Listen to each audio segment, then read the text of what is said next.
Hi folks, and we're live with Carol Linden. Her website is effectivepeople.com. ENFP preferences, not got the blue hair, but a nice blue top. So, we're going to be talking to... Now, I think the best way to look at this model is to look at it in terms of blocks. So, we've recently done the first two positions in the social mission block. So we have like the management position and the creative position. And the creative position, so a little recap, is a function which is not valued but very strong. So for example, or can be very strong in a fully developed individual. So for example, an ENFP that learns to use FE to champion their cause, or develop a business called effectivepeople.com, that sort of thing. Other ways they can use a creative function, or say an ENTP that develops their TE and they become like an inventor. But I suppose there are other roles for them where they would be like what I would go into the fully developed category, but I would say that the inventor would be the best form of an ENTP. But that's just my personal judgment. In terms of being able to take advantage of their particular talents of that pattern. So, Walt Disney. Walt Disney's a great example of that, I think. Yep. And I think Walt Disney was ENTP. Well, I've read that. I've read the description. It sounds like his brother who ran the money was your classic ISTJ, and Walt was your ENTP, a creative out the wazoo. Right. But I haven't studied it enough to say on my own authority I could say that, but I have read that. Oh no, this is going to be the first digression of this hangout, folks. So, have you got any thoughts on the type of Walt Disney?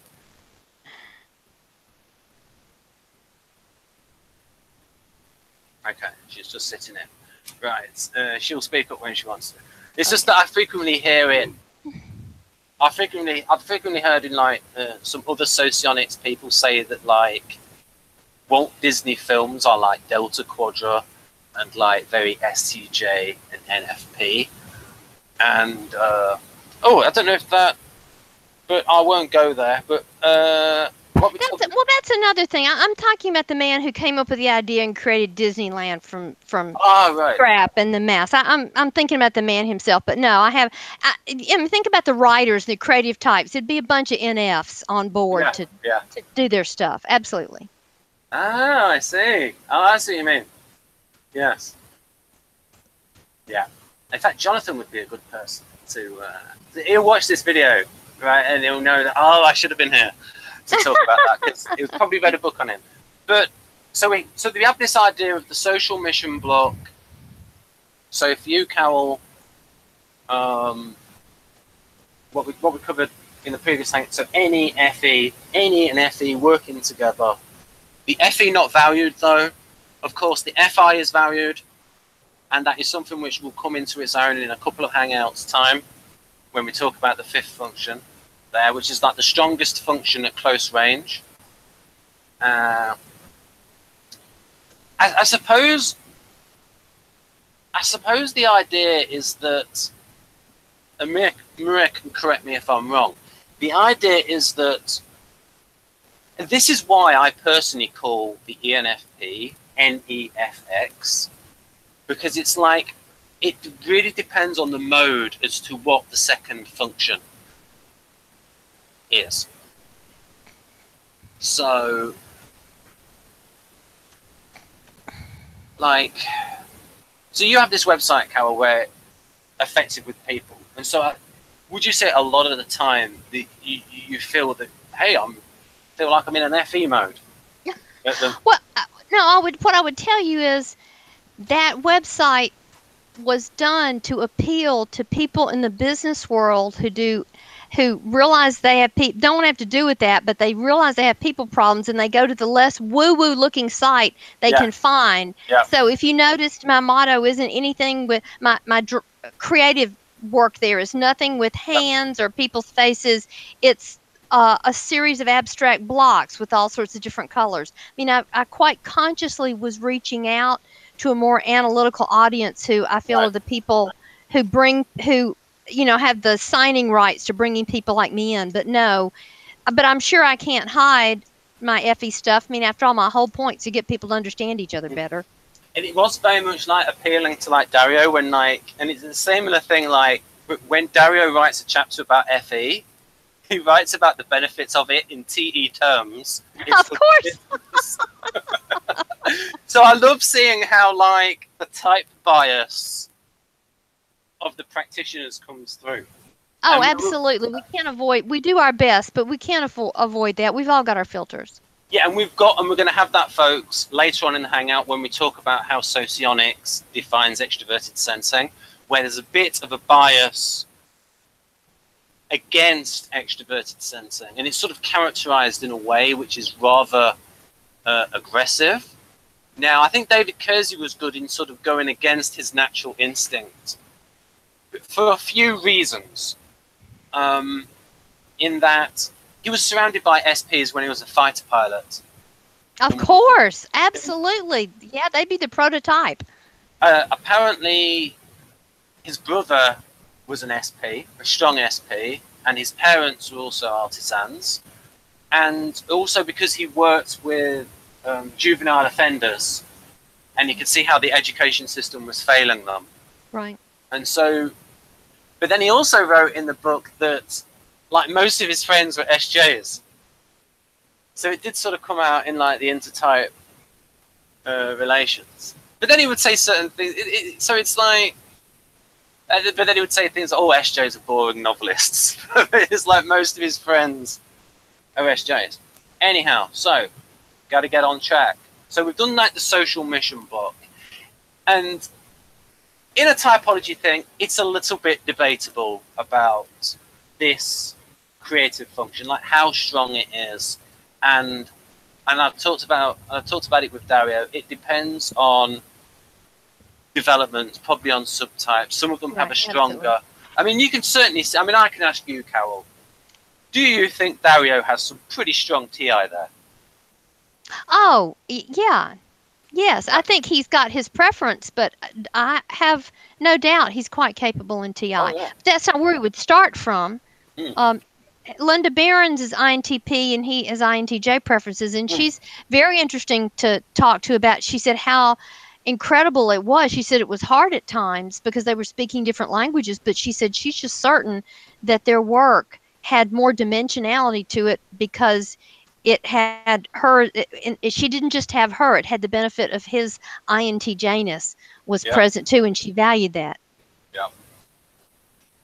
And so you can, and we've gone over, folks, about the creative function. That's in the previous Hangout. So now the idea is, and I'm actually going to have a quote from Dario to actually show, because a lot of people watching this will be from MBTI and American typology. And so there's a bit in Dario's research, in the back of his book, 8 Keys to Self-Leadership. And this is about this idea of why we've got,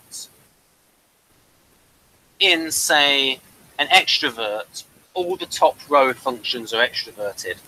And the bottom row, the internalities, are introverted in extroverts. And it's the other way around. So, for example, and I'll just read this from Dario, and it will make things simpler. So, people have an overall preference for either introverting or extroverting. People with an introverted dominant process do more introverted activities overall, particularly basic ones. For example, someone who most prefers introverted feeling will likely report moderate comfort with basic introverted intuiting, such as having sudden aha insights they can trust. So Dario has just validated the creative function there, folks. So, for example, when he said there, basic introverted intuiting, so FI-NI, and moderate comfort with basic introverted sensing, such as reviewing lots of information over time to confirm a set standard. Conversely, people with an extroverted dominant process tend to do more basic extroverted activities. Yes. Overall. It's just quite a bit of theory. So the idea here, so I'll talk about the block, and then I'll talk about the position in terms of, and then how it's the other side, and how it's sort of like the same mindset, the EP. I call it mindset rather than temperament because I don't wish people to get confused. Because I believe, like, look, Kiersey's put the work in, he owns that word. Like, he pretty much owns the word temperament. We don't want to use the same word for different things. Because, so I will say the word mindset. If someone's got a better word, I'll use that word. But here, so, social mission, which is a little bit like role variant in Kiersey. Interestingly enough, Victor called the ENFP their sort of social mission. He called them the advisor. So that goes beyond some stereotypes of the person being scatterbrained. They're enough to be the advisor. And, you know, I would think, for me, that some truth from that would come out of how clear that those introverted feeling values are for us. We're known in Kiersey System as champions. Yeah. Because we're very driven, can be, by a value we want to stand up for, and that can propel us into action, and that would motivate us to advise somebody. And of course, we'd be advising them based on values we believed in.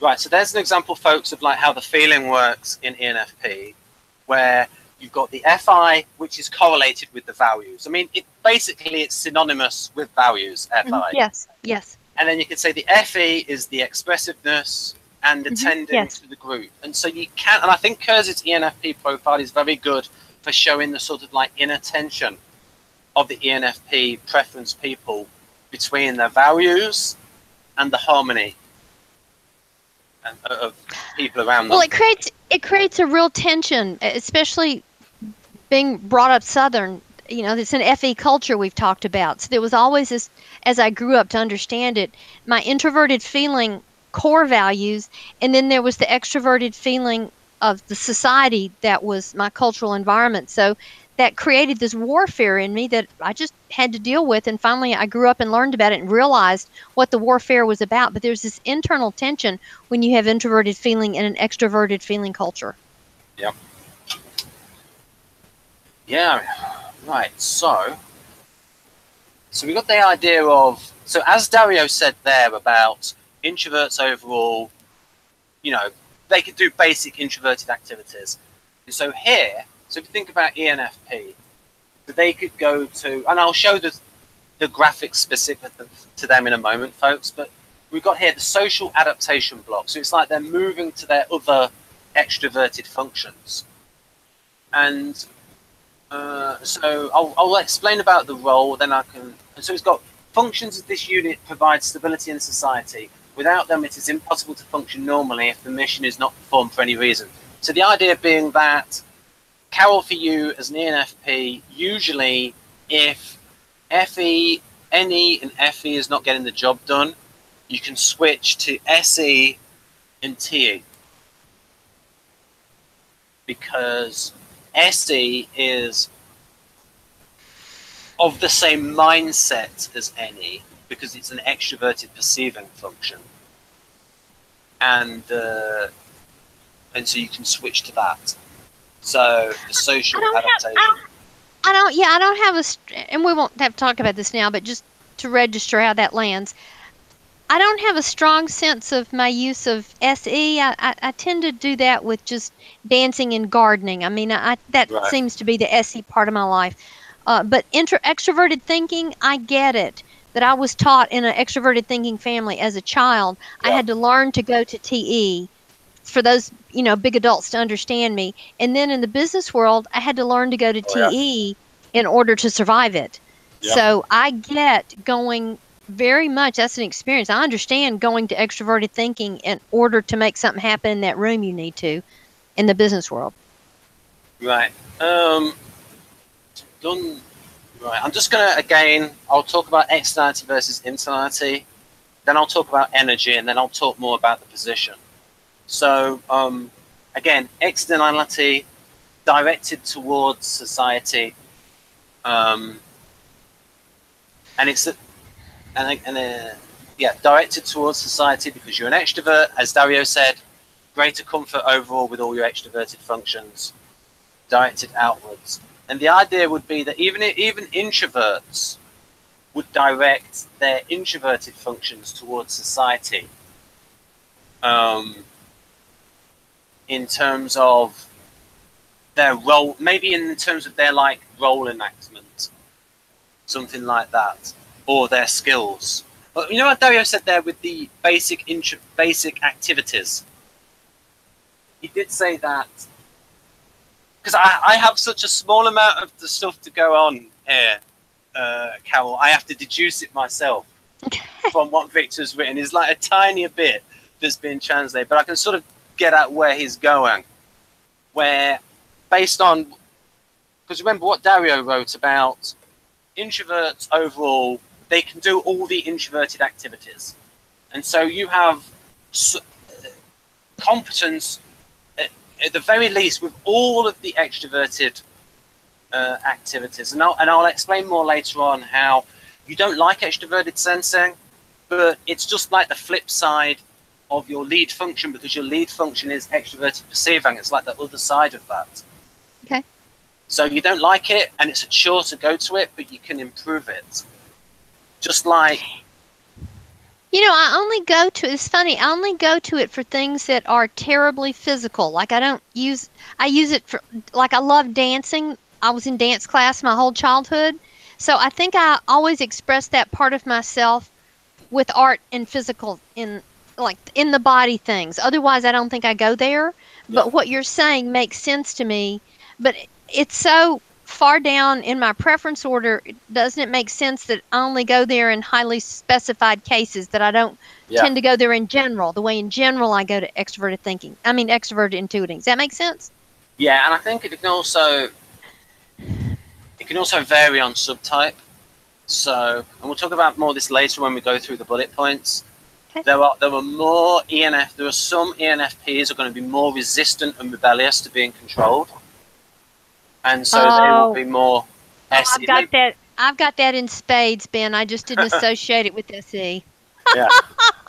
And I hate to admit that. I try to hide it, but oh my God. My ISTJ mother, so I was joking about this with her, and she said, you know, I said, I just hate to be controlled. I didn't realize how much, but I really do. And she said, you know, even when you were a kid, Carol, and I'd tell you what you were going to do or give you an order, she said, I could look in your eyes and I could see the wheels turning. And you were actually making a decision about whether you agreed with me and were going to do it or not. She said, so I never, even as the mother, felt like I was in control, because I could see the wheels turning in her head to decide whether you're going to cooperate or not. And I think that was very astute of her to realize that, but how embarrassing to realize I was constantly doing that in my head. So I didn't know that was SE, but Ben, I've got that in spades. Yep. We'll get how embarrassing, Ben. Thank you for pointing out this embarrassing thing about my personality. Well, you know, it's not really embarrassing. It's just it's assertiveness and it's part of the champion thing. A champion is going to be coming up against resistance, so they're going to have to need the extroverted sensing at times. I would never have made that connection, Ben. Thank you so much. I would never have made that. Right. I mean, think of all like the civil rights people in the South, and like they're coming up against resistance. And right, then we got energy. The idea here being that this is a function where you have just enough energy for it to get by, the minimum level of energy. Sorry. That's okay. And here's a little bit of Google Translate for you. Function is at a minimum for the solution of the corresponding task level energy consumption. Thus it is able to regularly solve repetitive simple tasks. Right. So, which sort of makes sense. Now, I do believe, talking about energy, I do believe that certain types have more energy than others. So, for example, extroverted judges, someone like ESFJ, they have a ton of it. They have not only the energy to go towards extroverted thinking, I believe that they have a lead function which will sort of tell them now it's appropriate to be businesslike. And they can go out of their preference and put other people first and go into that mode.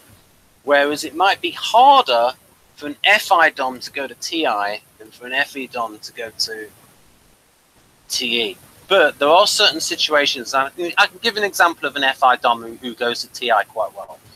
And that's Hannah. And because she studied philosophy, and now she's studying nursing, and of course philosophy and combination, and philosophy is a huge combination of FI and TI.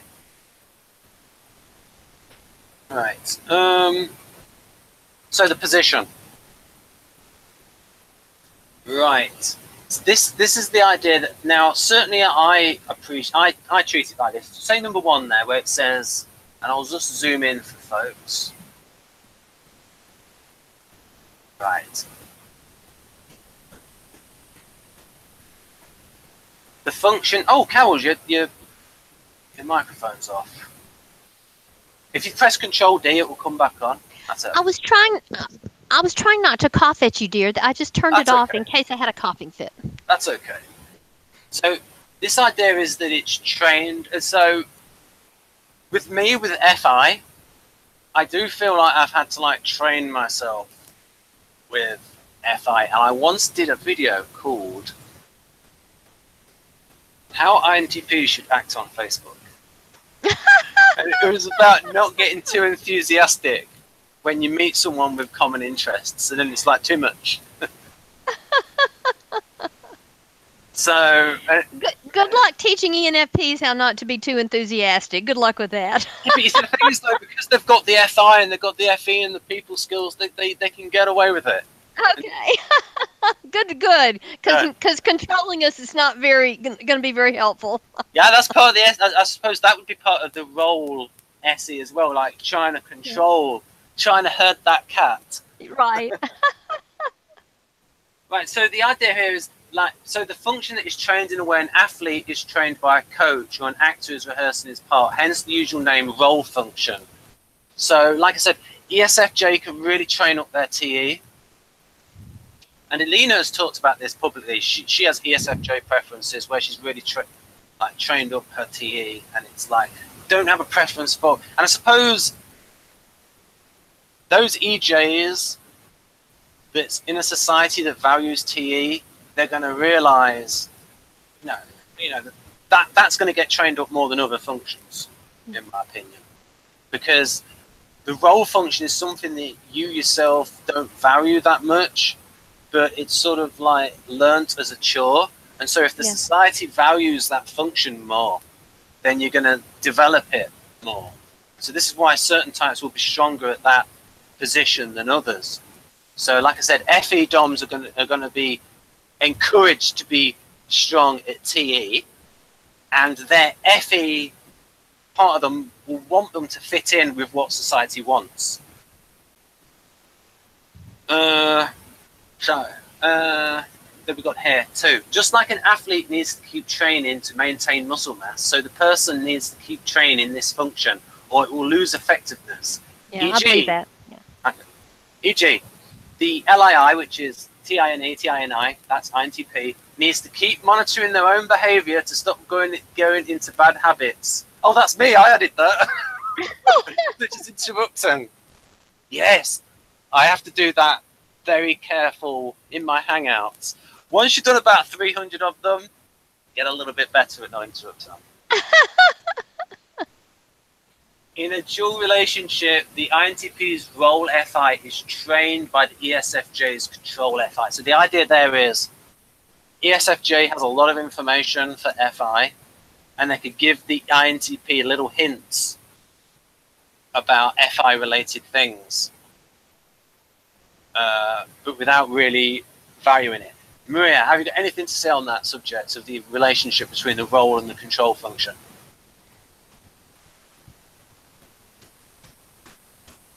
Nope. Okay. not out of rudeness that she's not responding, folks. It's because SP kids. Right. We're talking about SE later on. Right. Now we can go to what would be other examples of that control? I mean, I suppose, here's a bit of theory.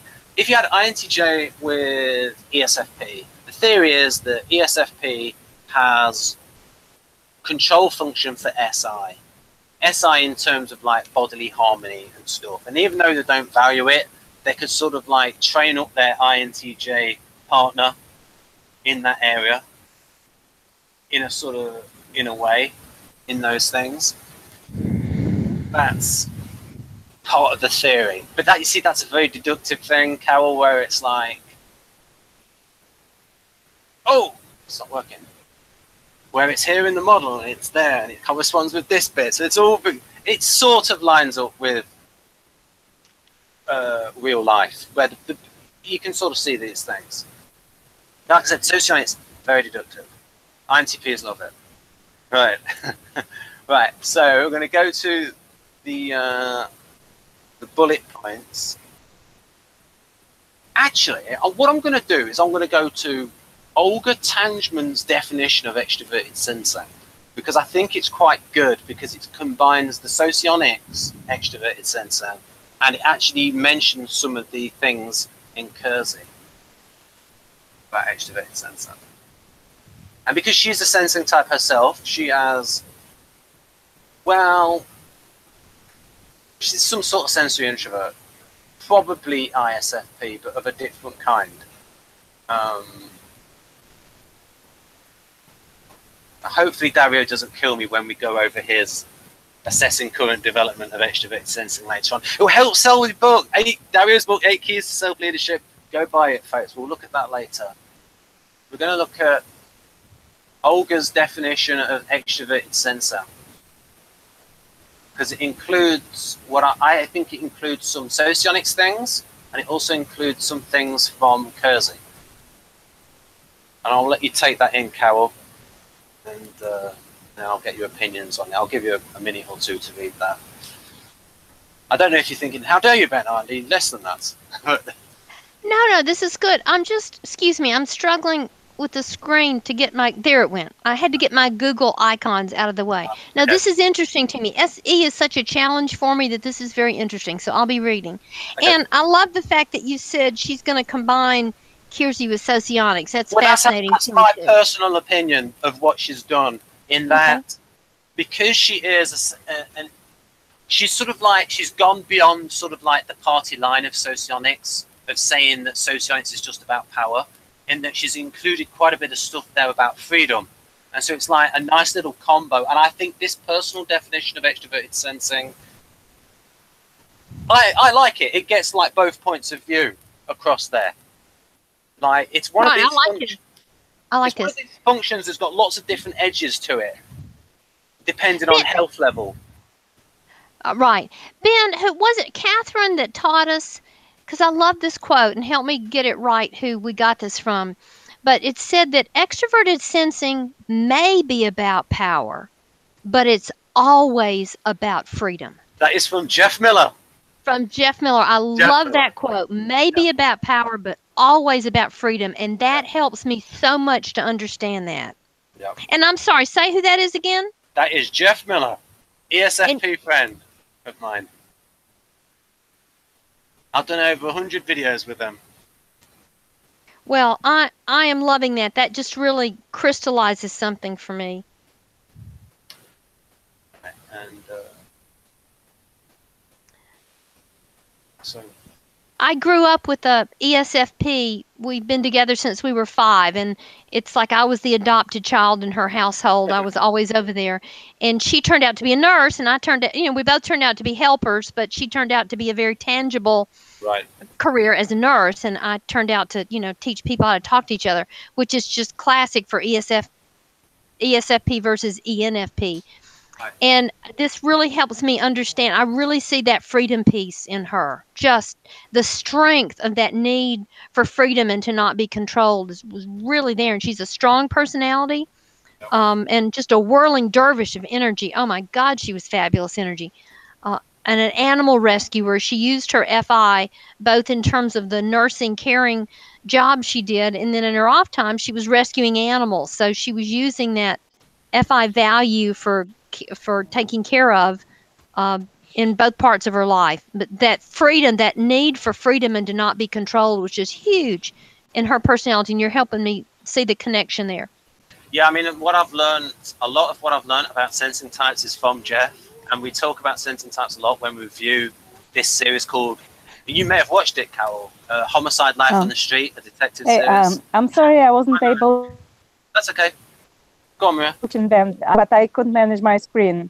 For some reason, it just went away and couldn't let me do anything. Oh, sorry. Well, glad you're back.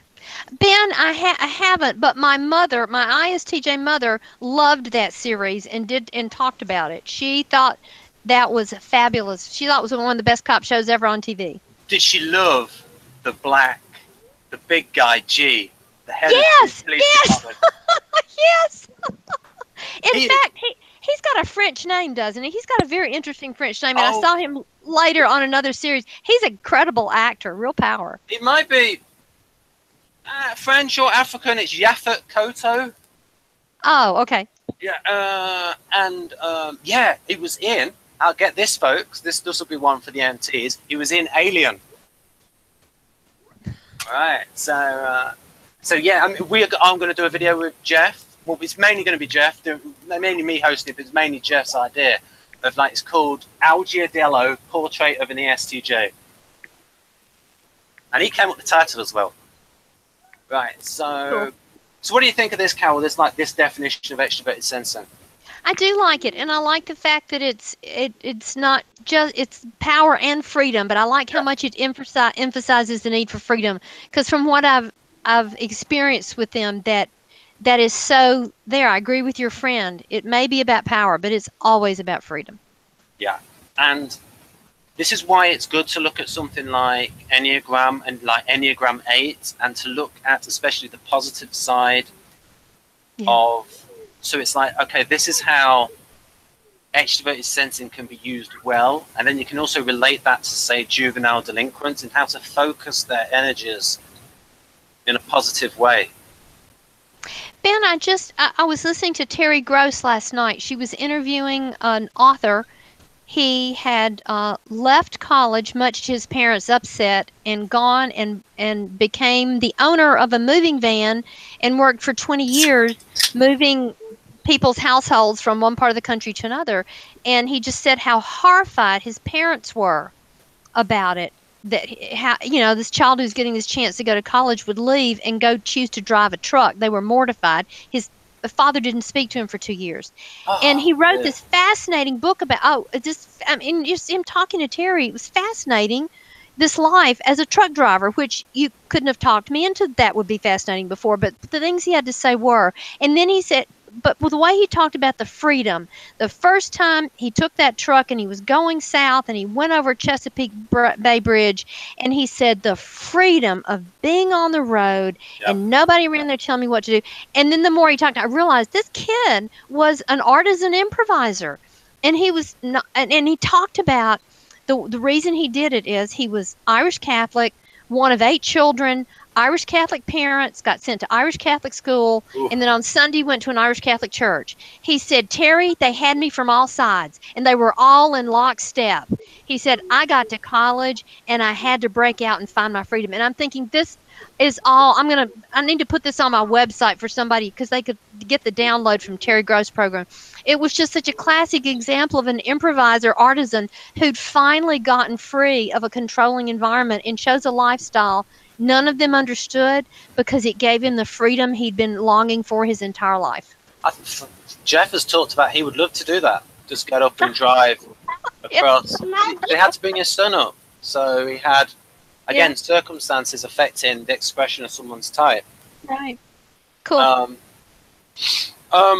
So what I'm going to do, because we brought up Jeff, we're going to have a little look at what Jeff said about the artisans, about his personal impression, his personal experience of guilt, and how it's different from, and it was like so interesting to me that I wrote it up. Right, hopefully it's on here. Okay, it's not gone. Oh, there it is. It might be a little bit hard to see, so I'm going to zoom in. Oh, I love that, his Jeffness. That appeals to me a lot. I'm glad you get the joke, because not that many people get the joke. I love it.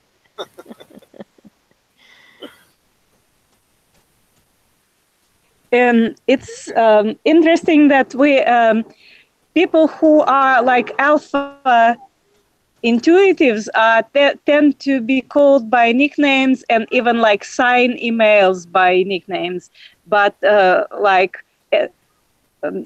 beta ST, they get all sorts of adult complicated names even when they're in their teens. Yeah. So when she says alpha NTs there, Maria, she doesn't mean like top dog NTs. She just means like a certain quadra.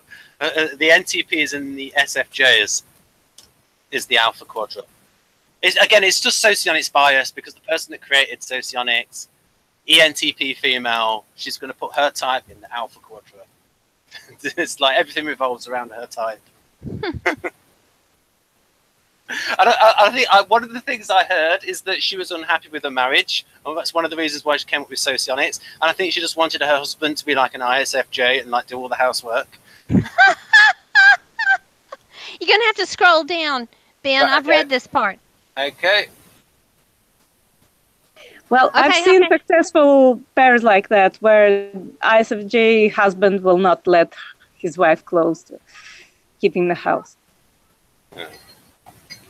They're pretty territorial and will not really tolerate a lot of intrusion. So ENTP wife will be happy with that. Does that make sense to you, Carol? I missed about. I think I missed a piece. We don't get that sort of thing. So he's talking about. We get if it hurts somebody's. I don't know what he's talking about. There's no advantage. What's he talking about here? Selfishness. They don't get selfishness as a negative value. Yeah,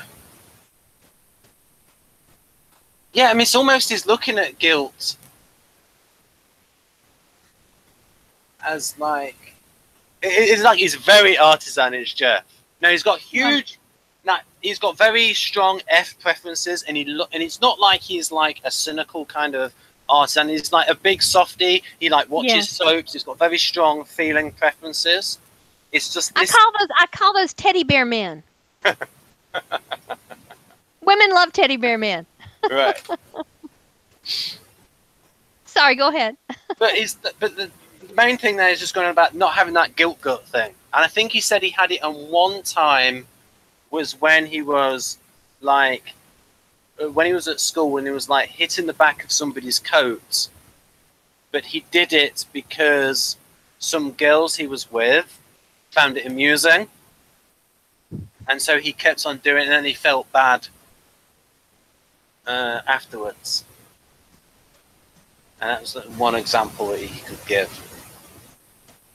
Well, I do like his statement, there's no advantage in it. What's the point? And he's right. Sitting around feeling guilty, and NFs are really bad about guilt, and SJs can be bad about guilt. So guilt is like not helpful.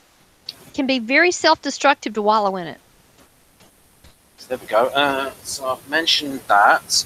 We've got to do the bogus definition. I did think I did Jeff's. I mean, let's have a look. Let's go to the bullet points. Oh, there. I think something's happening. Oh, there. Something's happening with the slides. Oh, there. Bjork's just laid an egg there, Carol. So what do we have here? I think she's an ENFP. She's just laid an egg. But I just thought, you know, that is such an ENFP moment, and I remember watching it, and she dropped the egg. That just made it genius, the dropping of the egg. And here's another. Now, it's a little bit of a stereotype, but I do believe this person may have ENFP preferences. I'm not sure. Look at those earrings. Yeah, I was going like what type references do you think is her character is dancing in the dark would be? I don't know. Maybe Carol can answer that. I don't get the reference to Dancing in the Dark. It's one of her famous movies. I'm sorry, whose famous movies? I didn't recognize that woman. Yeah, I said it's a movie that she was famous for a while ago. I don't know who she is. Oh, she's a singer from Iceland. Oh yeah, I don't recognize her. Sorry. Oh right, okay. So this won't mean much to you then.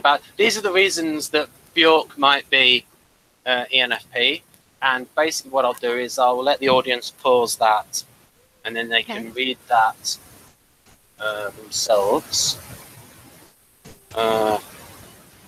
Right. Did that. Okay. I don't know. I find that artisans are less likely to be sentimental. Oh, there's Rachel. I find that ENFPs are more likely to be sentimental than artisans are. Artisans do a better job of letting go of stuff, but NFs get sentimental and kind of hold on to things. That's the only thing in here that doesn't strike me as consistent.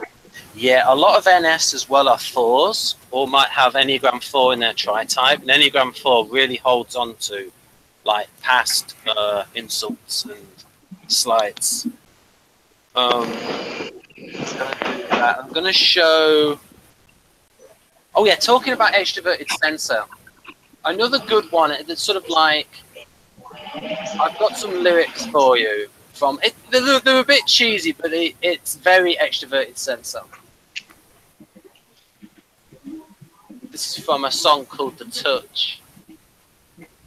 There you go. In fact, Rachel, you could sing this out. You have singing ambitions. She was there. I saw her there for a minute. Yep. So that this is like... Yeah, this strikes me as very SE. Yeah. It's like... And also it's like the hero that starts off as a bit of an ESTP, learns to become developed, and the classic journey of the hero. Oh, exactly. Exactly. And again here, you never bend, you never break, you're a fighter, back to the wall, all of that kind of stuff. Yeah.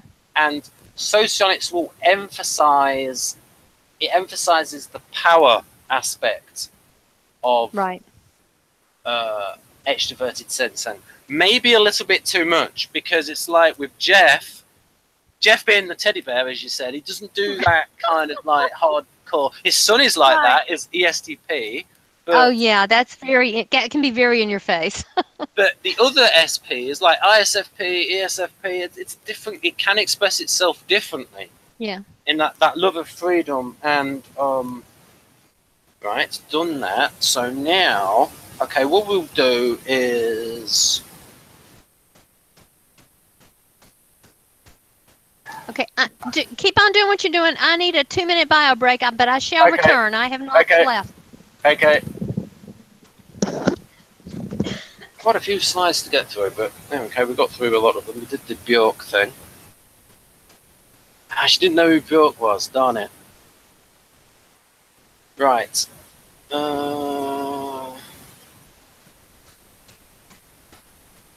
Actually, I know what I'm going to do, folks.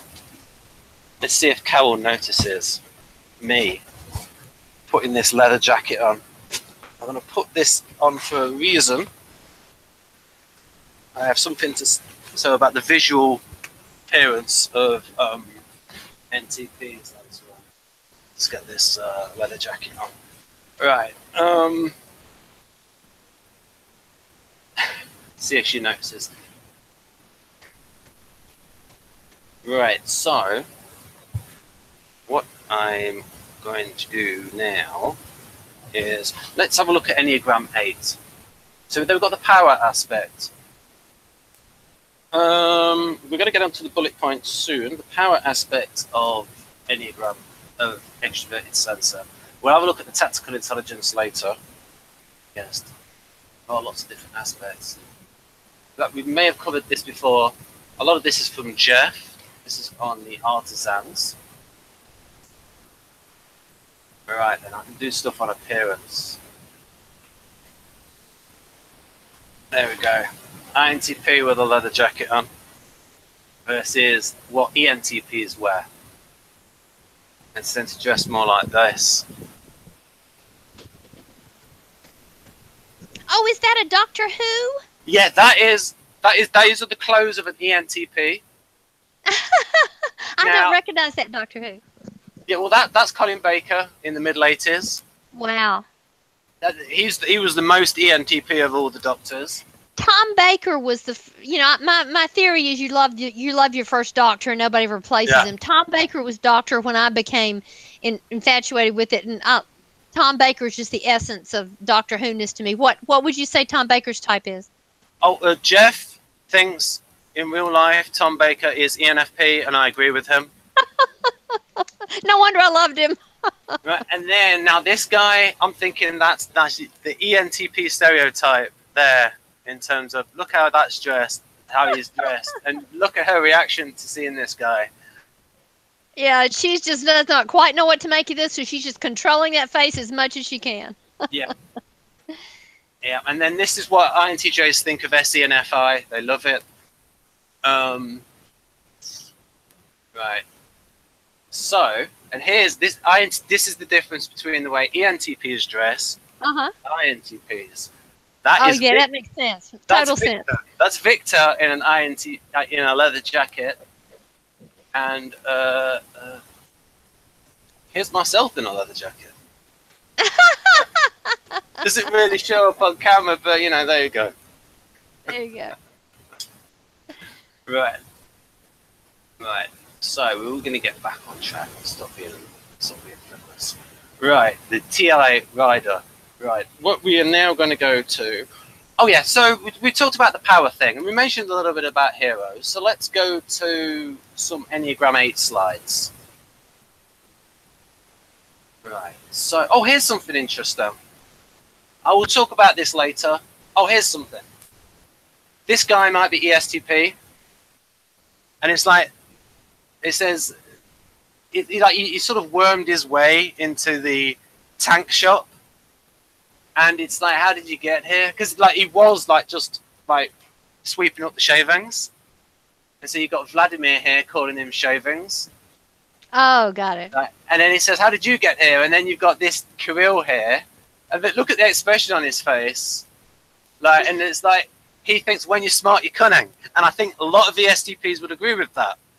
Right. Now, this facial expression on Vladimir, now, I'm not being NFP here, but I'm reading in thinking, you're smart? Okay. There's a little bit of, I think he's reacting to the thing where, you think you're smart. So it's like watching real life documentaries, you really do get to see a lot of sensing types. And the clear yes. Especially in something like this, where you have people in the sort of roles that match up, where you've got the management SJs and the workers who are artisans. And what's interesting is you've got a couple of shop floormen who have bet on different ones of the candidates for different reasons. And it's like, I can see why that shop foreman's done it, because he's like SJ, and he's saying, this guy, I think he'll win because he's more serious. And then the other guy, who I think is an artisan, the qualities that he likes in this guy, he's saying things like, he's got more energy, he's got more enthusiasm. So it's like, you can see the type preferences come through, even when they're... And so it's like... Now, some of it might be for show, but these type preferences do come through. And it's like, everyone knows that Russia Today is a little bit of a propaganda channel, but it's the programs that they make, there's a lot of people just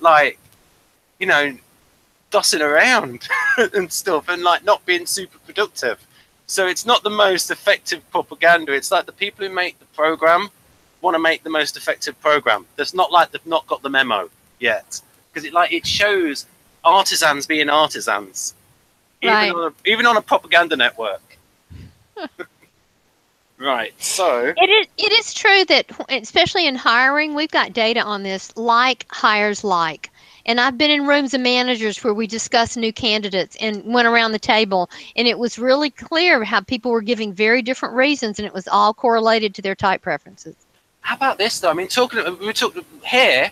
This is when astronauts, so like your top tier artisans, they do a deal with a magazine to take all these items up into space, unauthorized items. Of course.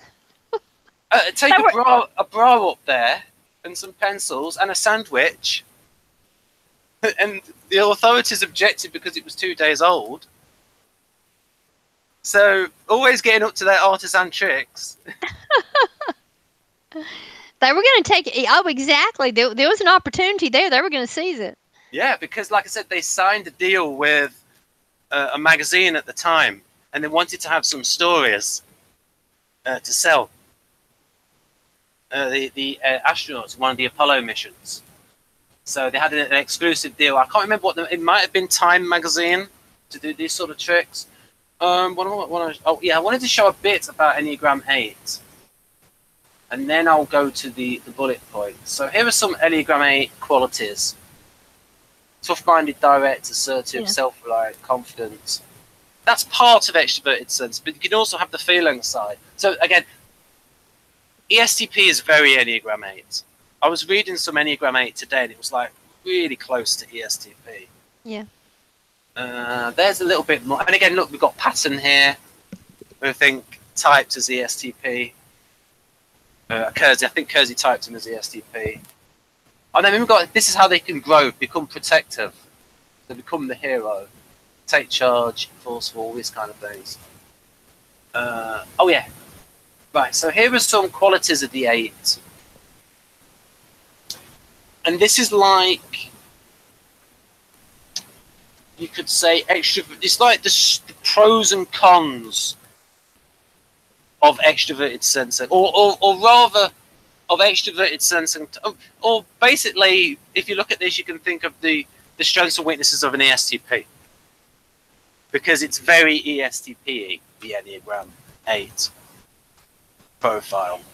Ben, I'm looking at underneath the Enneagram 8, line 3, talking style leads to an orange strip called laying trips. I have no idea what laying trips means. Yeah, well, the thing is, the person that did this, Nick Helbig, I think she lives in Malaysia or Singapore, a country like that. So it's slight English mistakes, but she's pretty much taken a lot of this from Beatrice Chestnut's book, The Complete Enneagram, and Beatrice Chestnut's book is based on Naranjo's books. Yeah, the rest of this, mostly, this makes sense. Right, so we don't want to spend too much time on this, because the reason why is because we can get to the bullet points of to show the relationship. Oh, it's just a little bit of NE, folks, because I'm like, I want to show. Oh, here's an example. This is just a little. Now, this is Megyn Kelly. There she is interviewing Vladimir Putin. She is calm as a cucumber. And I'm thinking, this is like, I know we were saying about the creative function. ESTJs and ESFJs can have strong creative extroverted sensing, where they are calm under pressure. So it's like, and it makes sense. All ES types, all sensory extroverts are good under pressure, and they can have good willpower. We'd say that's fair, Carol. The ESFJs can have good willpower. Yeah. I mean, this guy is like, you know what Putin's like, and the things he's done, and he's smart as well. And she's just calm interviewing. And I've seen her the same way interviewing Bill O'Reilly, where Bill O'Reilly would intimidate other people. And I think he is ESTJ Enneagram 8. And she's just completely unfazed by it. Oh, well, he's so over the top. It was hard to have respect for how over the top he was. Now, it seems to me that Putin, I mean, we all know, Putin's done pretty over the top, scary freaking things. But it seems to me in person, he comes across as very quiet and inside thinking it through. Yeah. And thinking very careful. So I don't think he comes on in person as in your face. He looks introverted there to me. Oh, yeah. I mean, now Now, as was mentioned before, sensory introverts are a little bit of a tricky subject, but I would say, well, I think I would say in MBTI, ISTP, and in Socionics, LSI, these are not necessarily the same thing because of the differences in the way the functions are defined and for other reasons. And there's an Enneagram thing, and Catherine Farber and I are of the same opinion that Putin is a counterphobic 6, and that he is somebody who has fear and he takes on his fear. So you can see fear in his eyes, but like he comes back like a boss. Those eyes do look fearful. I mean, that looks pretty obvious to me. Absolutely. And I've probably been influenced by your having taught me before that he's counterphobic 6, but those do look like cautious, wary eyes. But he really does take strong action. That's clear. He overcomes it. But I think he does it in reaction to the thing he sees that there's to be afraid of, and then he analyzes it and takes action on what there is to be afraid of. Does that make sense? Yeah, because the 6 is always looking out for danger. Maria probably knows more about Putin, but maybe she doesn't want to say anything because, you know, she's a wise person. I would say that whenever I hear what he says, it sounds very, very reasonable. But when you see the actions and think that is something that I probably would have never done, but he probably knows more than I do, because when he talks, he sounds like, you know, a very reasonable guy.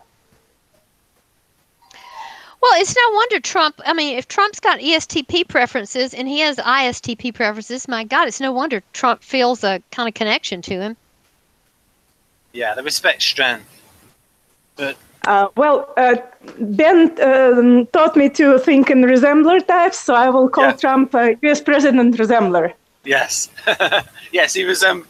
sorry, what did you say? U.S. President resembler. So he resembles a president rather than is a president. All right. Okay, here we go. So now we can get onto the nitty-gritty. Quite hear what Maria said there. I'll have to maybe listen to that later on. Oh, I'm curious now. What did you say there? Maybe you can tell me, Carol. What did Maria say? Because I can only do one thing at a time, and I was thinking about moving the slide.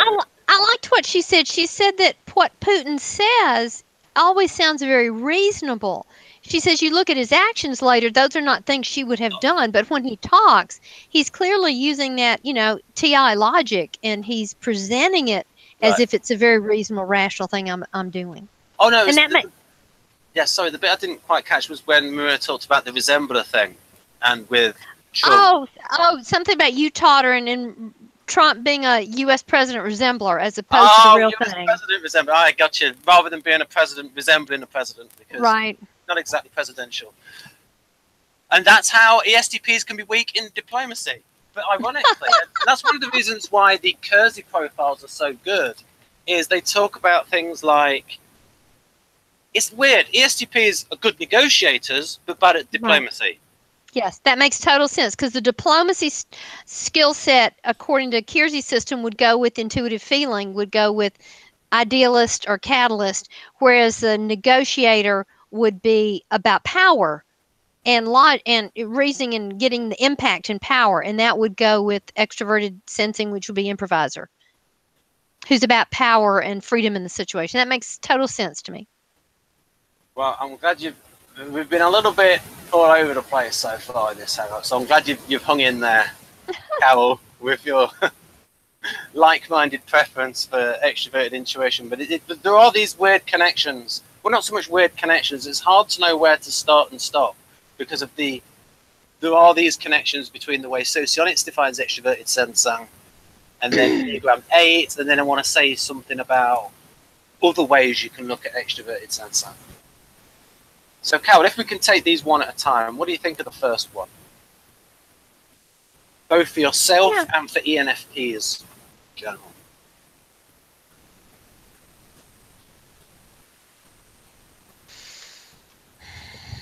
I do take action. I take a step back analyze it, but I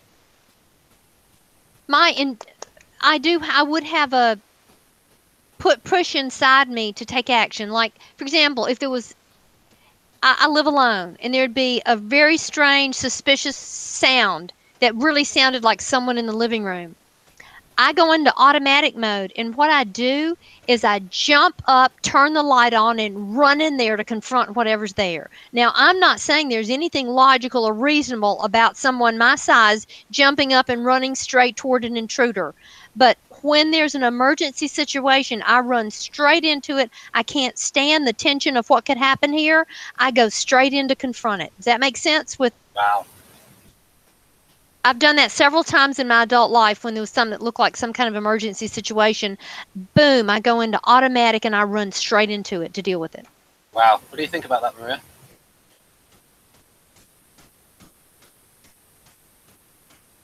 Well, I missed part of it, so nothing so far. Oh yeah, well, Maria Carol was just saying that she, like, if there's danger, she will confront it, like it's like an automatic response. And I just wondered if that's something you'd noticed in other people, in other ENFP resemblers.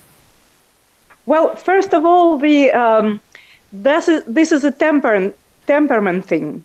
The what do you call it in English again? I call it mindset. Flexible active. Like flexible temperament. They're very quick. They it's like time stretches for them when something starts happening.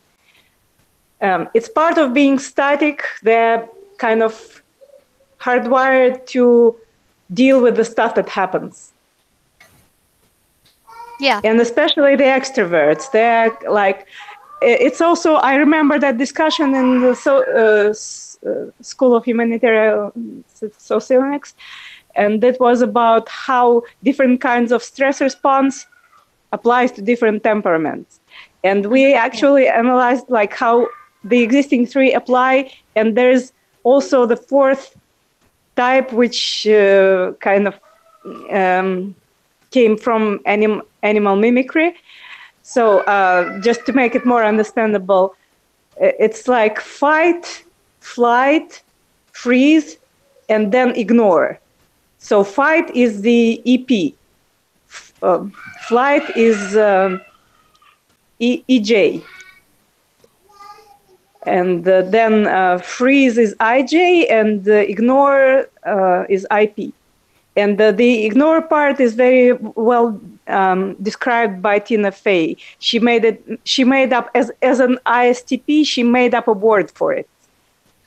And I don't remember it now, but if you saw her book, Bossy Pants, it's in the book. And it's a really fun book to read, so I do recommend it. Now, Carol, I see you making some notes there. Now, when Maria said IP and IJ, I think she's using, because she switches like me, she's using the SOCIONICS terms there. Oh, okay. So when she says IJ, she means a type with an introverted judging function at the top. So that's going to be IP in MBTI code. Okay, thanks. And for me, it's like the J is dynamic types and P static types. Yeah.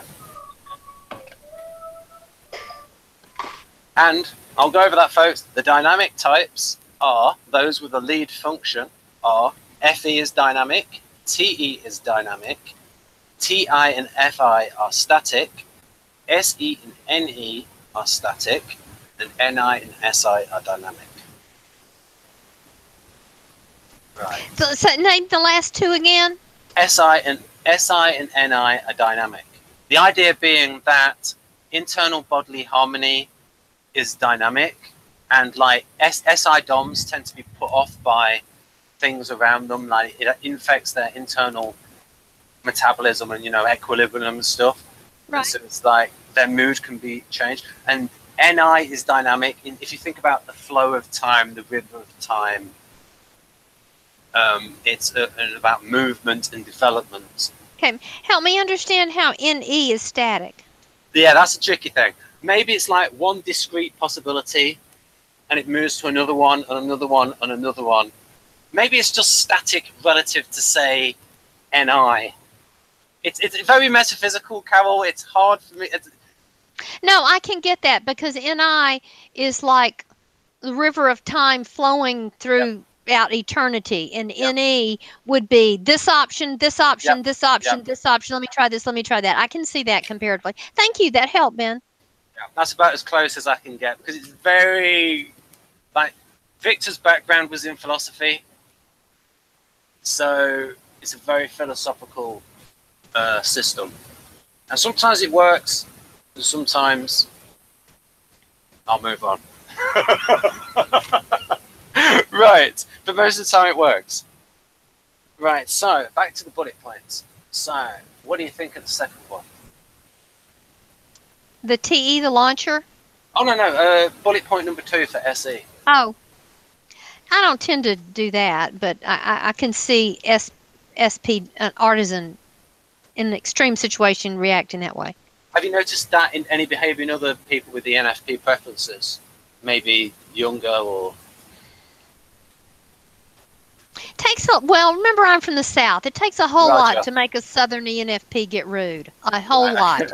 Right. Yes, I have done it like 2 occasions in my adult life, but I have to be pushed so far before I'll turn in somebody's face and be rude to stop them in their tracks. It's really extreme.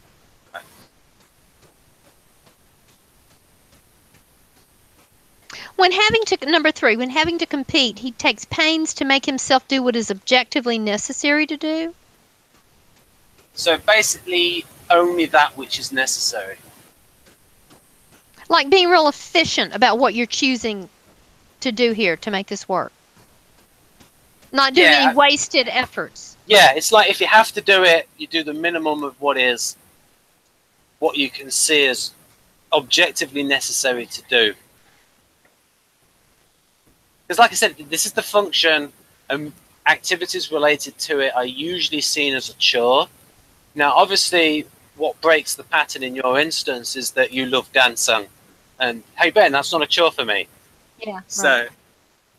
But remember, we kind of look at, I tend to only really use this for those obviously physical things that I enjoy doing, and other ways I ignore it. But what you have helped me see is getting the strength to stand up for an ideal in a situation. I would have never connected that with calling up my SE before, but that makes total sense now that you explain that. I can connect that now. Yeah, because like if you think about it as like Kiersey's champion, advocator, then they're going to come up against some resistance. Yeah. Like it's like they're out there with the principle, they're using their FE, they're going to come up against some resistance, and it's like... And it's the power of that introverted feeling value. That's what gives us the power to do that stand-up thing. Otherwise, it's the commitment to that value that helps us find the power to do that. Yeah. Yeah. What about that number 4? That does not... Well, I can see that in SPs, but I can't see that in me. Right. Well, maybe that's because of your developed TE and other experience where you're like used to looking at something and evaluating it. Yeah, I got forced. And remember, I was a technical writer for many years, and I led technical writers, and I dealt with the IT industry. So, yeah, I had to live in the TE world. Yeah. Number 5, having taken the initiative, strives to find people that will lead the activities without his participation.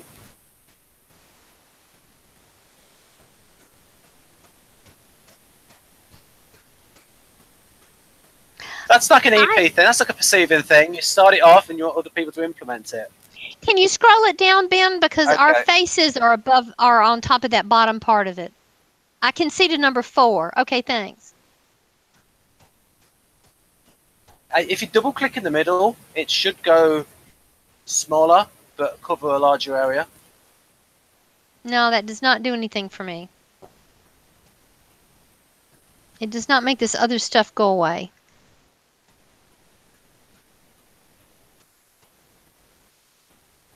I do not know why, but it does not. Which is a little... There we go. Something finally clicking off to the right made it go away. Thank you. I can see that last part. because that's delegating. Yeah, and it's also like an EP thing where, and a general perceiving thing is like start something but not follow through on it, and like because initiating is the fun part. Yeah, and it's also like there's going to be some Enneagram 7-ish traits in all ENFPs, just because of the general EP thing, and Enneagram 7 is very EP. Right, so we have done the bullet points. Right, so we've got some more stuff to get through because we've got about another 37 minutes. Got to get through the slides. Let's have a look at Victor's short definitions. I think they're around here somewhere. That's the chart. Oh, here we go. What have we got here? Oh yeah, we had to rewrite this for extroverted sensum.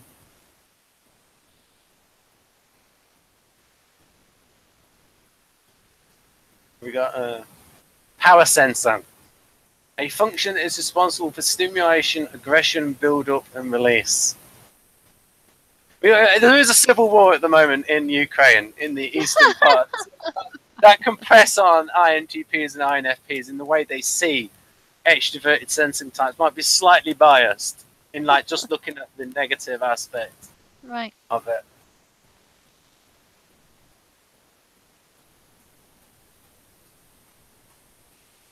And 3 and 4 are interesting to me. I would not have made that dividing line there. That's interesting. Yeah.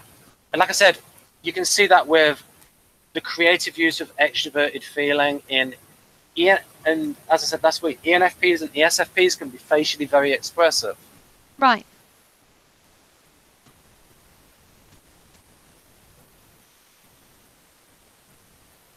Now, this is one where I think Victor's gone a little bit too far in saying, you know, for I, the intuition of opportunity, that's NE, by saying that taking chances in that, because risk taking is also associated with SE, in my opinion. And so scroll down for me, please, Ben. Okay. Our faces are on top of it. Right, there's. Okay, thanks. Yeah, I do see extroverted sensing as risk-taking with confidence. It's like they have confidence in their bodies and what they can do with it. And they believe they can pull things off and pull it out, pull the rabbit out of the hat. So they do things that don't look risky to the rest of us, but don't look risky to them because they've got the confidence for it. Oh, yeah. Maybe too much confidence when they're driving cars and causing crashes. Look at number 6, a function that manifests in contemplative wait-and-see behavior. Do you know how many times Donald Trump says, we'll see what happens? Yeah. I mean, seriously, he says that at the end of almost everything he says. We'll see what happens. Well, he needs to. He says that all the time. Well, for him, I mean, if I was defending him, I would say this is just ultimate tactical. And in fact, we can go into that. We can go into that right now. We can actually talk about the tactical intellect. We can talk about how Kiersey, because this is something I've recently marked up. I have actually got one of Trump's tweets, and it actually shows you how everything is a negotiation. Yeah, look at that. It's right there. We will see what happens. Drives me nuts. But it's like... But thank you for pointing out it's like an improviser tactical behavior. It's just... It's not a principle. I should quit criticizing it. Yeah, it's not a principle. It's like, why would I call China a currency? And it doesn't matter if they are when they're helping us out. That's right. Yeah, he needs to get off the twittering. Yeah, I mean, but now we can actually get to something quite interesting. Because I like to look at things from different angles, and you probably do as well, Carol. Absolutely. So we've got the tactical intellect of, and we'll have to go through this quite quickly because it's about 7 slides. But what did you think about what Kiersey wrote about tactics? Well, and here's my bias too. I got introduced to this entire world through Kiersey's Please Understand Me Too. This is how I got introduced to Myers-Briggs, was this book. So this book was like the foundation for me, and everything got built on. So he was the guy who taught me all this and taught me the difference between tactical thinking and logistical thinking and strategic thinking and diplomatic. And so I'm kind of biased here. Kiersey just makes a lot of sense to me because he originally taught me this. Right, so there's a couple of, just so we get our timeline right, folks, we've got, so the original Please Understand Me came out in 1978, and Please Understand Me 2 came out in 1998. So, and I think, I don't know. No, I think 2 came out before 98. I don't think I was that late discovering it. I think I got it, and I didn't buy 2 is the first one I bought, the big thick one. I didn't buy 1 until later by accident. Yeah, maybe it was a different edition of the. Yeah, I'm thinking that is because I ran into it long before the 90s. Because he was my original introduction into this world. Mate, did you? Yeah, and then also another book out there, like Portraits of Temperament, and then other things, and then other talks that he gave where he talked about these different intellects and stuff. I've even watched his videos. I bought his temperament DVDs once and watched them. He was INTP, very, quiet but definitive, very definite about what he was saying. Yeah, he makes a lot of sense to me. Right, so one of the things we can say is, we could go through this quickly, because then we've got, the idea of interest, practice, skill. And again, Dario wrote about that, where if you have an interest in something, you're going to practice it, you're going to get better at it. And so the same with the role function, though. Like I said, with FE DOMs, just because of work, they're going to improve TE. And what you said there about being in an environment where you had to improve certain functions, you're going to get better at it just by having to do the skill related to the function.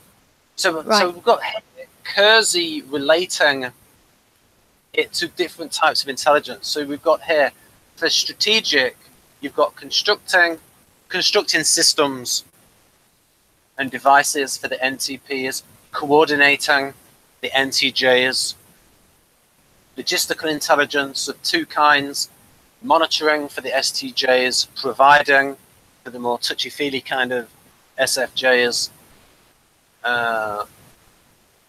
diplomacy, mediating and mentoring, where the mentoring is more directive, and is that NI thing where they can see where someone can develop and go to and guide them.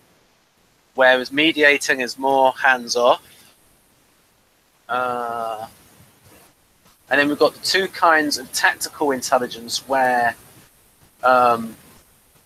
it's like those working with skilled, intelligent actions that correlate with this. So we've got expediting for the STPs and improvising for the SFPs.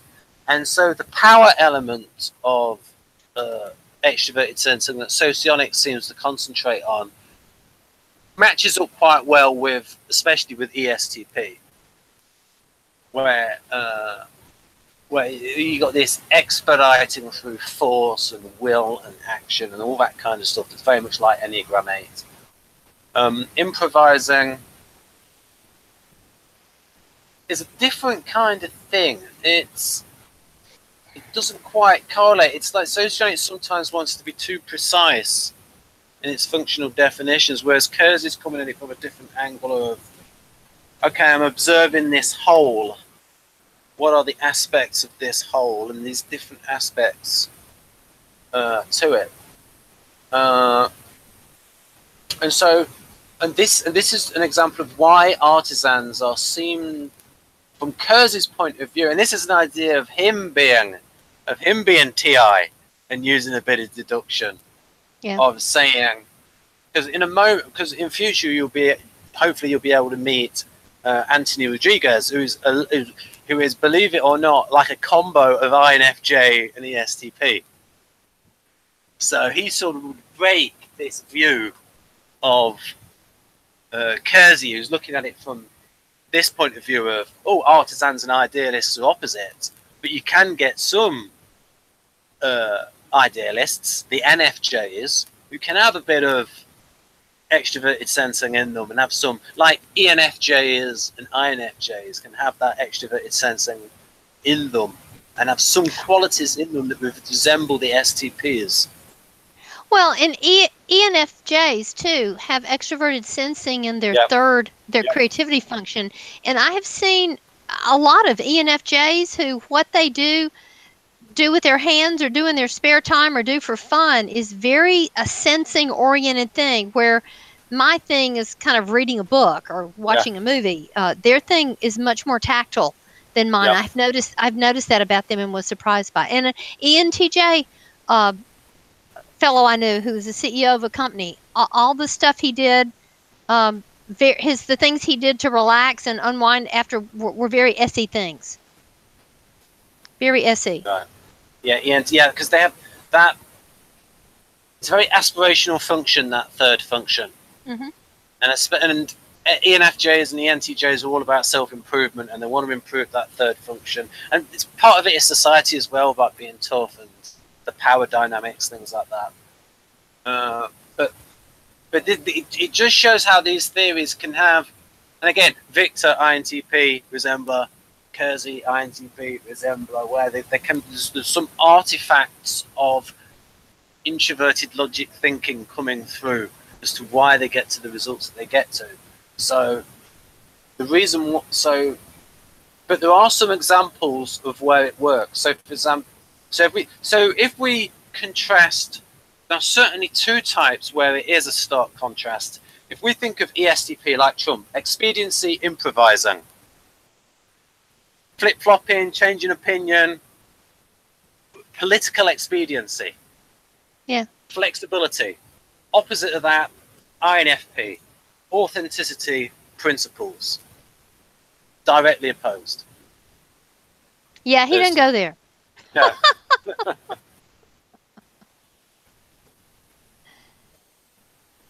So then we've got promoters there. Oh yeah, like we've got here, property development. So he was thinking of Trump. Barron says that that his descriptions of artisans don't work real well in her corporate work. So she changed the names and she used the name improviser. And corporate America loves the word improviser. She had to get away from name, but this was too much of an old-fashioned artisan, somebody doing hands-on stuff. She said in the corporate world we have improvisers too, but they don't connect with that hands-on thing very much.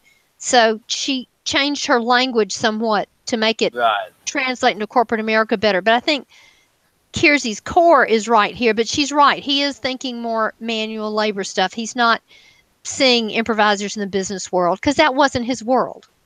Yeah, and also I think he needed to have put a clearer dividing line between type and role enactment.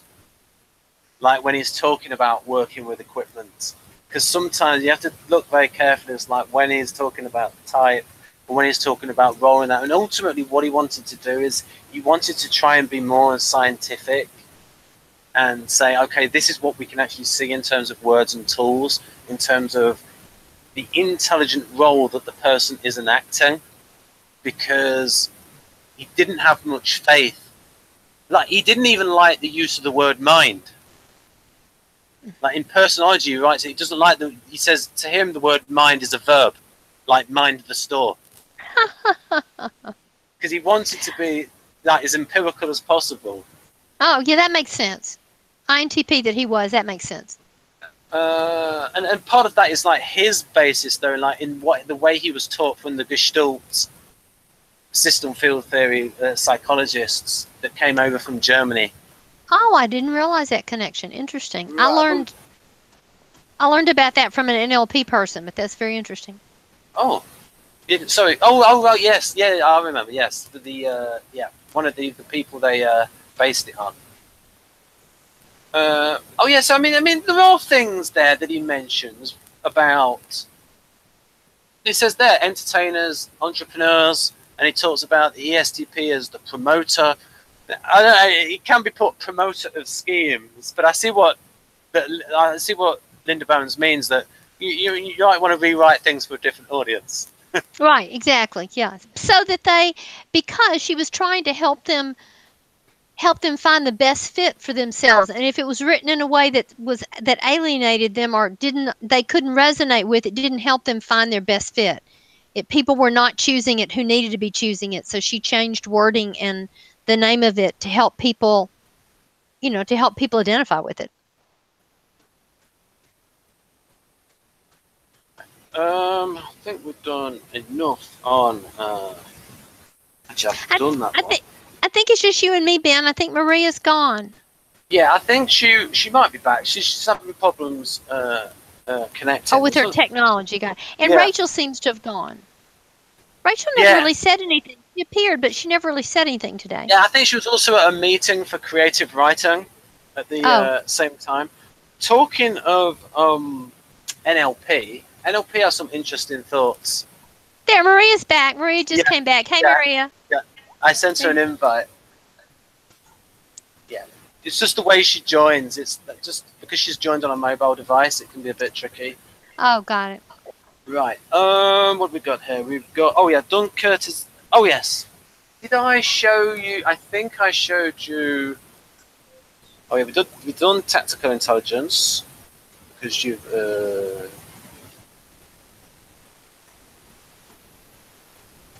Right, I won't do that one. That was something good that Dario wrote about, and actually, he said that he was taught this by Linda about the temperament, about the functional basis of the temperaments. Oh, interesting. Oh, that is very. Would you send me that, Ben? That's very interesting. Right.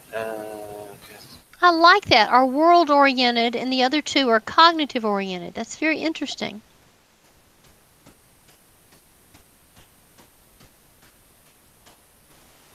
Yeah, it's true. I mean, ideas are very real to me. Ideas are as real to me as physical objects. In fact, they're more important to me than physical objects. So I totally get what he's talking about there, that if you're an intuitive, just saying something's just an idea doesn't make any sense, because ideas are very real, important things.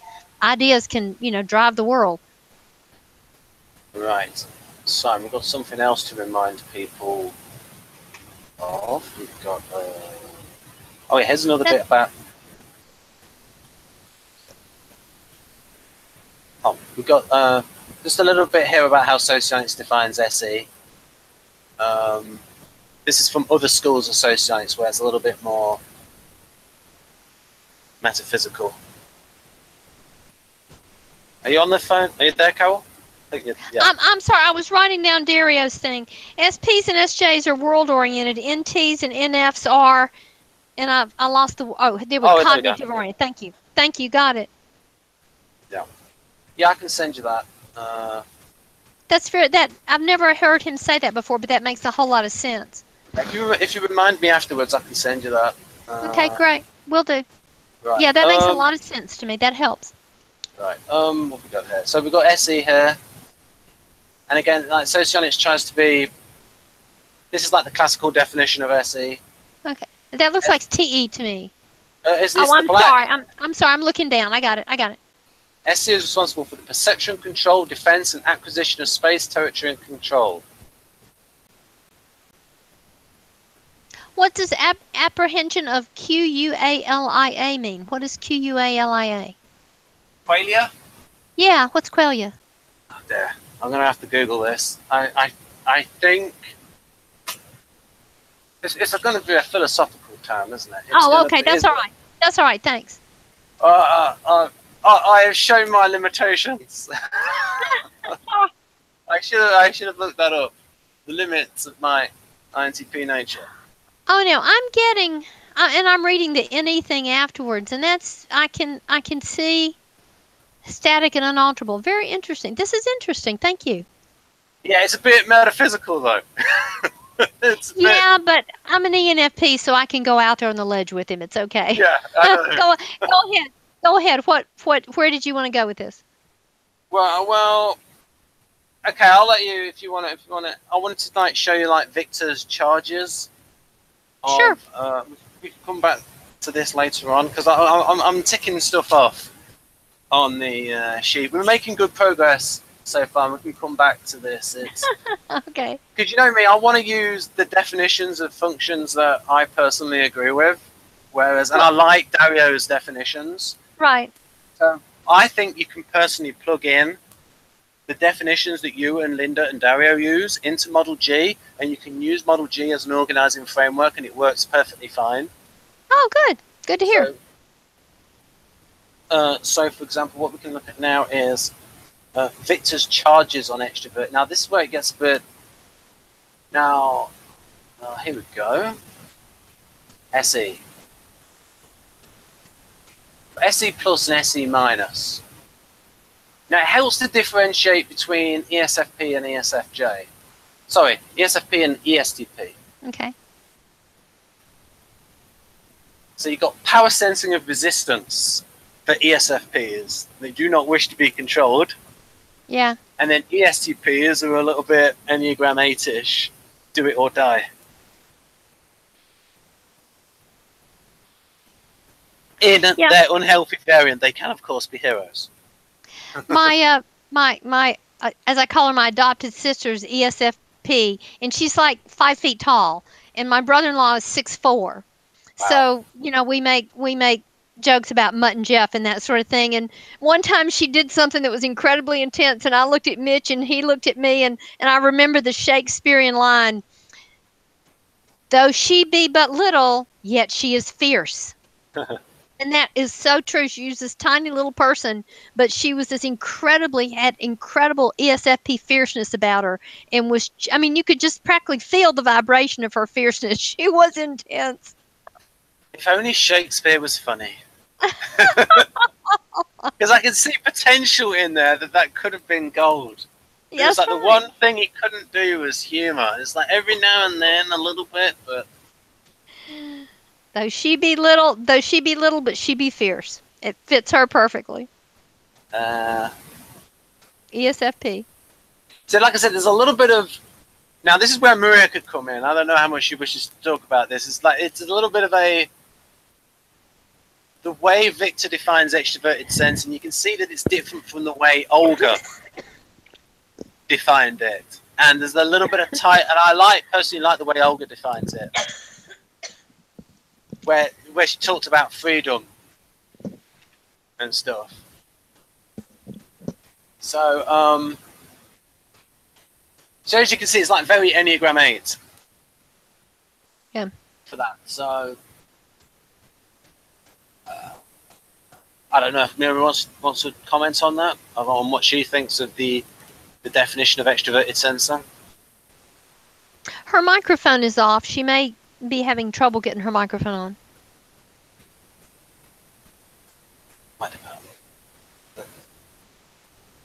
My grandfather also had ESFP preferences, and he didn't have Jan's fierceness, but he had an incredible energy. Oh my word! He was this force of nature, but he was this jovial Santa Claus kind of fellow, like who was on amphetamines all the time, but who wasn't on amphetamines at all. He was just naturally had this incredibly intense energy and go passion his whole life. As an elderly man, he was this incredibly intense, fast-moving fellow. And this is one thing to remind is these functions seem a bit harsh in one direction, but it's like the higher and this is something I learned from Marina, and I agree with, that the higher the function is valued, the more sophisticated it is, the more both sides of the function can be used. Right, that makes sense. I'll let you have a read of that. It's about development. In type world, we would talk about in terms of development. As I explained to a client the other day, an undeveloped version of any of the 16 types can be a very ugly thing to encounter, whereas a well-developed version of any of the 16 types can be a thing of great beauty to behold and experience. It's about the level of development, how well integrated the personality is. So we've got F for force that Victor's used there. existing strong disorder. So basically the same as the other slide. It's like, yes, it's part of the picture. Yes, it's extroverted. It's like Socionics wants to be like super specific, but it's like extroverted sensing is like, it's one of the themes of extroverted sensing, but it's like that line that Jeff came up with. It can be about power, but it's always about freedom. Yeah. Mind you, with the STPs, it's about their freedom. Well, of course. Well, for all of them, it'd be about his or her own freedom. Absolutely. Yeah. So they might not necessarily follow the Kantian categorical imperative in terms of like acting on a universalized principle. They might infringe other people's freedom to when enacting their own. Right, Dario slides. Right, so it's part of it because, oh yes, I want to show, just so that I don't forget, I want to show Dario's slide about the questions, and hopefully you won't kill me for showing a page from his book, but it should encourage people to buy the book. I think this is advertising, Ben. I will defend. He's a friend of mine. I will defend you to him. Thank you. It's usually I get permission before I show anything of Dario's. Right, so again, so you can see here there are some things in here that sound like Socionics, SE, like Enneagram 8, making your presence felt, things like that.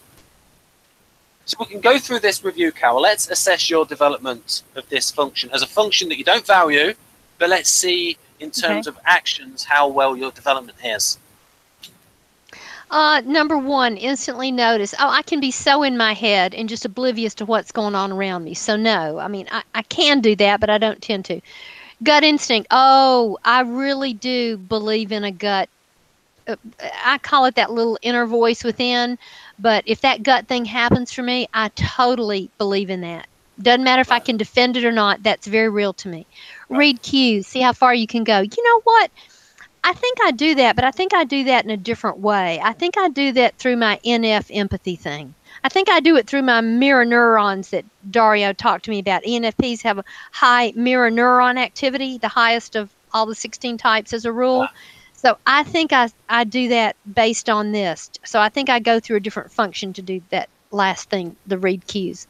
I think the thing there, he's put the motivation in there. The thing that gets to me is to see how far they can go. That's the motivation for it. Oh yeah, no, you're right. That's not about that for me. It's to see how far I can go in this environment and be effective, not how much power I can get here. Yeah. Number two, quickly move to take advantage of immediate. Well, yeah, but I do that through NE, not SE. Get in sync physically with people and things around you. No, I don't tend to do that. I only tend to do that when I'm dancing. Right. You've been giving me a big aha today, Ben, about that. That's been very cool for me. Would you move it down some for me? I can't see past. So which bit was an aha for you?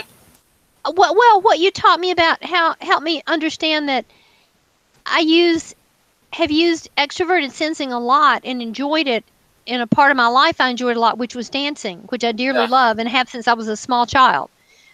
They put me in dance class because I couldn't quit dancing all the time. And I never connected that with extroverted sensing before. I always saw it as something I kind of ignored, but you've helped me realize it has been a piece of my life. But because it's, not high up in the hierarchy for me, it's isolated off in a corner of my life, but it's a very intense, pleasurable part of my life. If that makes sense. But I never connected that with that before until today, thanks to you. Oh, thank you. Well, me and the theory that I spout. There you go. 3, become totally absorbed as you move and see what's around you. I'm becoming totally absorbed with ideas. Enjoy the thrill of action and physical experience. When I'm dancing, absolutely I can get one with the physical movement. Spur action gets results simply by making your presence felt. Probably not. I probably go NF on that and try to do it by being convincing. Being what's the word? Not convincing. Enticing. Compelling.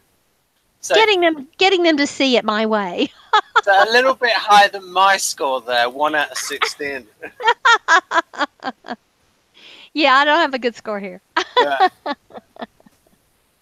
So like I said, it's a function that's generally seen as mature, And of course, depending on the social field, I think within the person, it's seen as something as a function that you're not good at. Maybe you want to improve it or have to improve it. In comparison, the polar function, or otherwise known as the vulnerable function or the break function, is usually a function that's not valued at all, and people don't want to improve it. And that's why I don't mind getting 1 out of 16. What are we going to do? Dario's slides. We've not got that much time left, but I wouldn't actually want to make this point of view. I think NLP, because it was created by 2 artisan type people, I reckon. Band has been typed as ESFP and Grinder as ISTP, and I agree with ISTP as I agree with Grinder as ISTP. And so here's a 3-minute lesson in NLP, and it's very artisan tactical IQ traits, and that is: first, know what you want. Have a clear idea of your outcome in any situation. Secondly, be alert. Keep your senses open so that you notice what you're getting. Thirdly, have the flexibility to keep changing what you do until you get what you want. Very artisan. Very much so. And really good advice for certain situations for anybody to get a result. And then you've got their love of NI. We're always talking about the unconscious in NLP, aren't they, Carol? Where they've got the love for the unconscious. And Socionics would say, oh, that's them being hot for NI. Well, I hadn't heard that, but I wouldn't have used the phrase love the unconscious, but you're right, that was a huge piece of it was going down.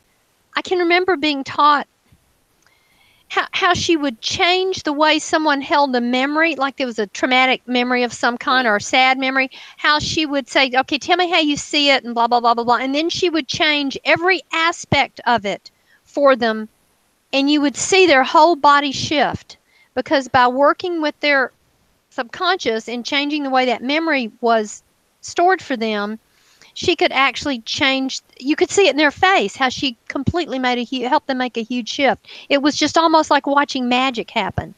It was very skillful. So yes, I can see you say that about them in the unconscious. I hadn't put that together before. I usually think of Jung in that. Carol, have I shown you this before? No. Ah, right, okay. This is lots of stuff. Quotes from Jeff, quotes from his Jeffness, and quotes from Kiersey and Dario on artisans. Okay. To being impulsive is being alive. Absolutely. They do not see it as impulsive. They see it as being alive in the moment, doing what needs to be done.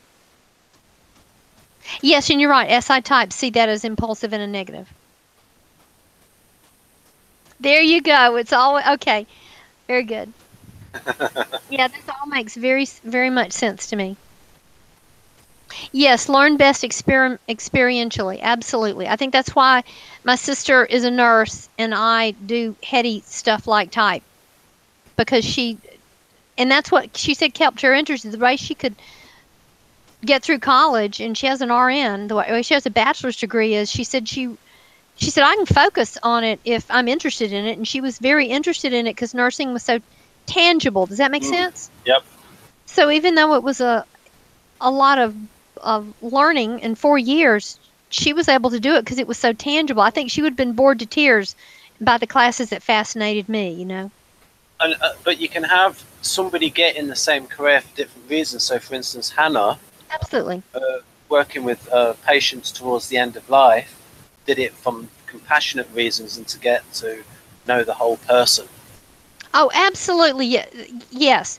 She and I'm just stating some extreme obvious examples of two people. Yep. But yeah, there's even data that Roger Pearman quotes from the Center for Creative Leadership that people tend to collect together with similar types in different careers, but there's no correlation between most common type and who does the best at it, because different types go to different careers for different reasons.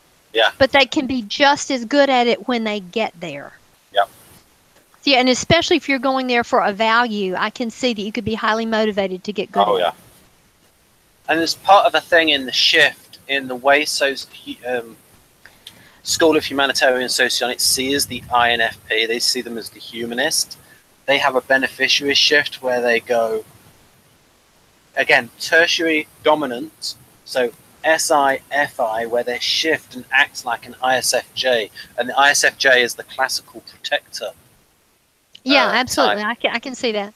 So it's like they see the suffering and they want to alleviate suffering. Right. Win the moment, all that stuff, and then concrete and word usage, and then stuff like that. And then we have something to remind people of. I want to just show people. We have a few minutes left. Ooh. We got 2 minutes. We got 2 minutes left because I have to put my shoes on and grab my purse and go pick somebody up, Ben. Okay, the pressure is on. Okay, we've got 8. We've got 7 kinds of intelligence plus some propaganda at the bottom, but it's not that bad propaganda. Right, we've got intrapersonal, which is like FI, because ESTPs and ENTPs tend to be bad at these things. Make authentic choices, reflection, connect to self. I don't think Donald Trump is scoring high on these. Share, teach, collaborate, interact. So you can see how the functions sort of line up with these. Certain functions. Yeah, right. Yeah. Bodily kinesthetic. EP, especially SC types, are good with their bodies. ESFPs, ESTPs. Yeah, I'm looking at musical, and I really had to work hard to be in the choir, so I quit doing that because it was too stressful. But dancing was never stressful. Dancing was pure fun. So evidently I got the bodily kinesthetic piece, but I did not get that musical piece. All right, and then I've just got to show Dario's things. Dario. Oh, here we go. Dario talking about extroverted sensor. Yeah. Respond naturally to everything tangible you detect through your senses. Check what your gut instincts tell you. Test limits and take risks for big rewards. Yeah. It's a part of it. It's a part of it. And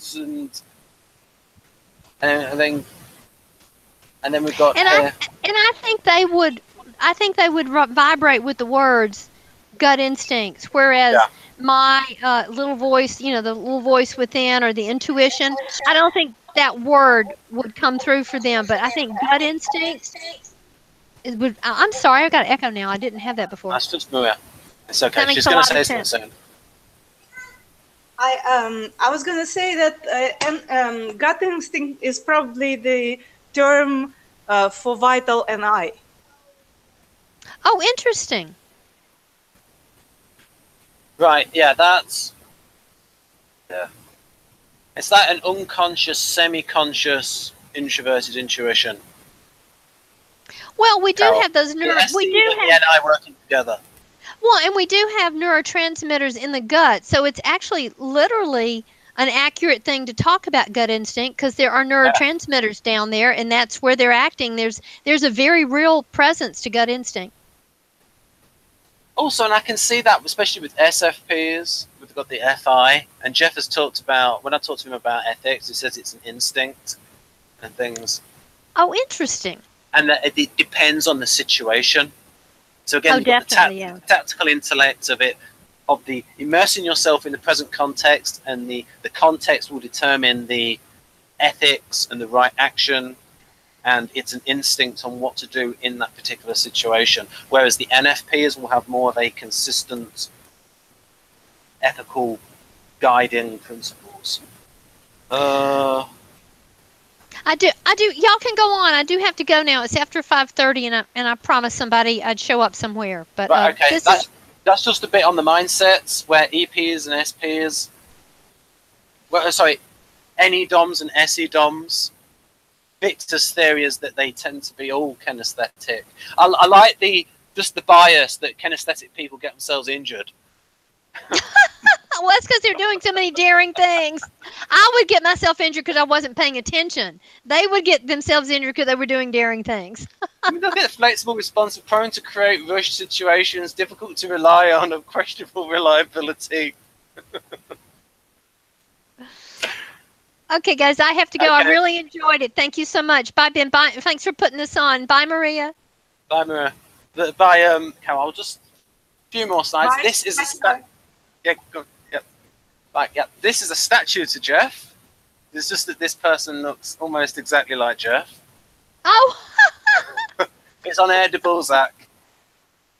Oh, yeah, that makes sense. I thought he looked familiar.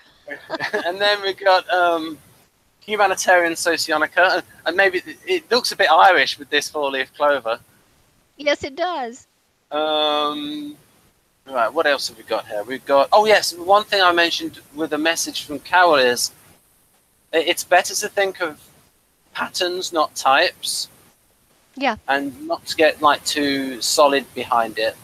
Where did we do that? Oh yes, we didn't have enough time to talk about any break. We'll talk about that another time. And then about Bjork, you don't. All right, so I might as well end the hangout. We got through. Oh yeah, here's an interesting point of view from Kirill Kravchenko. That he believes that the purpose of socionics is the improvement of relations between people. A worthy goal. Right then. So I'm going to end the hangout now because we'll have a little bit of a chat with Carol for that. Okay. Thank you, Ben. I'm going to dash, but I enjoyed it as always. Bye-bye, folks.